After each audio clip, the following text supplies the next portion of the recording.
हानि के विषय में पढ़ेंगे। लाभ क्या होता है? फायदा। क्या होता है? फायदा। और हानि होती है नुकसान।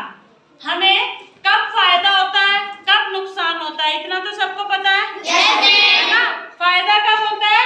जब हमने कोई चीज खरीदी और उसको उससे महंगे दाम में बेच दिया तो फायदा, और हमने कोई चीज खरीदी और उससे कम दाम में उसको बेचा तो नुकसान। इतना तो सबको पता है, है ना?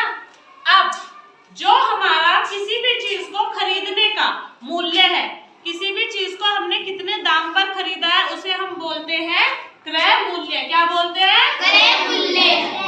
और जो भी सामान हमने किसी चीज उस पे बेचा दाम पे, उसको क्या बोलते हैं? उस दाम को विक्रय मूल्य। मान लो मैंने 5 रुपए की टॉफी ली, ठीक है? उसको जो मैंने 5 रुपए की टॉफी ली, मैंने खरीदी ना वो चीज, तो वो मेरे लिए क्या था? क्रय मूल्य। ठीक है? अब मैंने वो टॉफी किसी और को 6 रुपए में बेच दी, ठीक है? तो वो जो मैंने बेची वो क्या हो गया? विक्रय मूल्य। अब मैंने 5 में खरीदी थी और 6 में उसको बेच दिया, तो मुझे फायदा हुआ या नुकसान? फायदा। कितने रुपए का? 1 रुपया। अब मान लो मैंने कोई चीज 10 रुपए की खरीदी, मैंने एक पेन खरीदा, 10 रुपए का खरीदा, ठीक है? एक दिन मैंने चलाया और फिर वो पेन मेरे दोस्त को पसंद आ गया, ठीक है? उसने कहा ये पेन मुझे दे दे।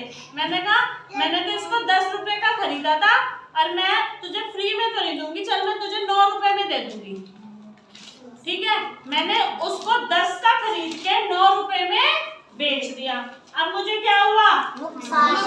1 रुपए का नुकसान हुआ, 1 रुपए का घाटा हुआ, तो वो क्या है? हानि। क्या है? हानि। अब तुम्हें पता चल गया लाभ कब होगा? जब हमारा खरीदने का जो मूल्य है वो बेचने के मूल्य से कम होगा। तो बेचने का मूल्य क्या है? विक्रय, ठीक है? तो अगर विक्रय मूल्य में से हम क्रय मूल्य को घटाएंगे, भाई घटाओगे तो उसी नंबर को जो बड़ा होगा उसी में से तो घटाओगे छोटे नंबर को। तो अगर हमारा विक्रय मूल्य ज्यादा है और क्रय मूल्य हमारा कम है तो हमारा क्या होगा? लाभ। और अगर इसका उल्टा होगा, इसका उल्टा मतलब हमारा क्रय मूल्य तो ज्यादा है और विक्रय मूल्य हमारा कम है, तो वो क्या हो जाएगा? हमें हानि। ठीक है? अब एक उदाहरण देखते हैं। मान लो मैंने ये डस्टर खरीदा, या मान लो मैंने बुक खरीदी। कितने रुपए की खरीदी मैंने बुक? 10। एक किताब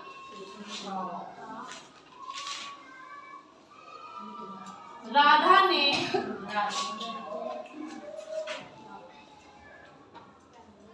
220 रुपए की खरीदी,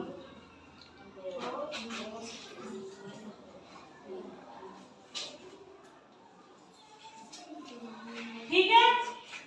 और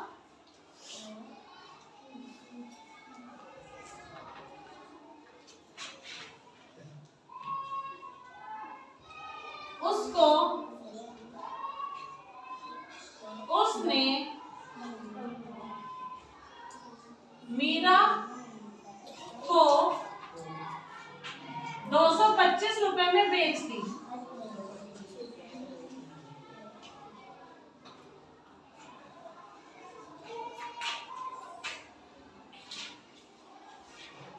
बताओ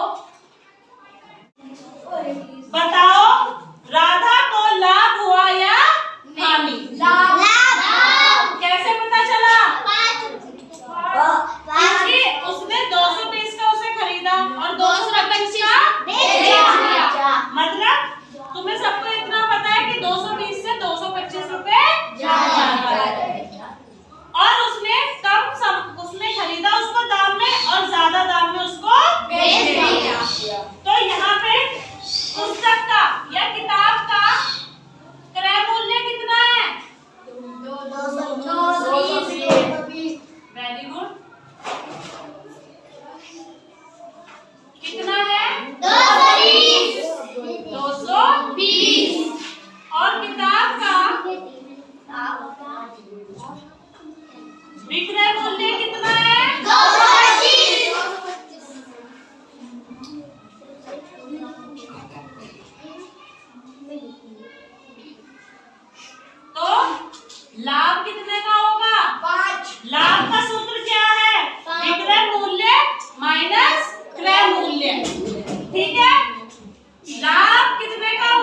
हानि। अगर उसने 225 में उसको खरीदी होती और 220 में उसको बेच देती तो 5 रुपए की हानि हो जाती। समझ में आ गया? Yes,